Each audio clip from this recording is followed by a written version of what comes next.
Hello everyone, welcome to another tour blog. এবারের ট্যুরে আমরা চলে এলাম চায়ের রাজ্য শ্রীমঙ্গলে। আমরা সকলেই চট্টগ্রাম রেলওয়ে স্টেশনে একত্রিত হই এবং এখান থেকেই আমাদের যাত্রা শুরু করি। উদয়ন এক্সপ্রেস ট্রেন করে আমরা 45 মিনিটে, যা চট্টগ্রাম রেলওয়ে স্টেশনের 5 নং প্ল্যাটফর্মে আগে থেকেই দাঁড়িয়েছিল। আমরা সবাই ট্রেনে উঠে পড়ি এবং যার যার সিটে বসে আড্ডা দিতে পৌঁছে যাই শ্রীমঙ্গল রেলওয়ে স্টেশনে। আমরা দ্রুত ট্রেন থেকে নেমে পড়ি এবং চলে যাই পাশে একটি চায়ের দোকানে শ্রীমঙ্গলের আসল চায়ের স্বাদ নিতে। মামার হাতে বানানো চা খেয়ে আগে থেকেই রিজার্ভ করে রাখা সিএনজি নিয়ে আমরা রওনা দিই আমাদের রিসোর্টের উদ্দেশ্যে। যাত্রাপথে রাস্তার দুপাশে চা বাগান, পাহাড়ি রাস্তা এবং পাহাড়ি টিলাগুলোর সৌন্দর্য অবলোকন করতে করতে আমরা পৌঁছে যাই আমাদের রিসোর্টে। আমাদের রিসোর্টের নাম ছিল পত্রস্নান ইকো রিসোর্ট, যা শ্রীমঙ্গলের রাধানগর এলাকায় অবস্থিত। এটি মূলত একটি পাহাড়ি টিলার কোলে সুন্দর সাজানো গোছানো একটি ইকো রিসোর্ট, যা প্রকৃতি প্রেমীদের জন্য আদর্শ একটি জায়গা। রিসোর্টের এই রুমগুলো বাঁশ, বেড়া এবং কাঠ দিয়ে নির্মিত। এখানে 3 জন অনায়াসে থাকার ব্যবস্থা আছে।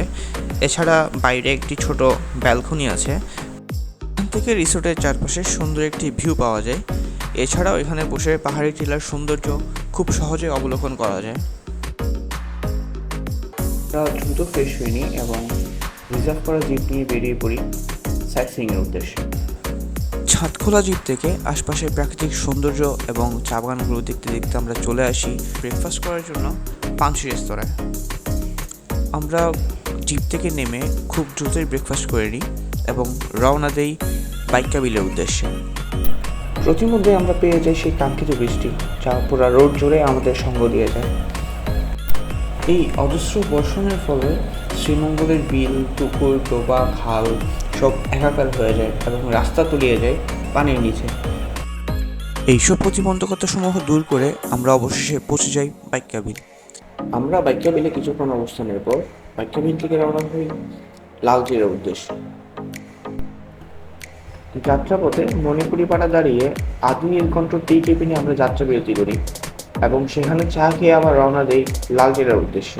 কিছু দূর যাওয়ার পর আমরা গাড়ি থেকে নেমে পড়ি এবং আমাদের ট্রেকিং শুরু করি। পাহাড়ি ঝিরি, আঁকাবাঁকা পথ এবং পাহাড়ি টিলাগুলো আস্তে আস্তে পেরিয়ে উঠে পড়ি লাল টিলায়। টিলার উপর থেকে আশেপাশের চা বাগানগুলো খুব অপরূপ লাগছিল।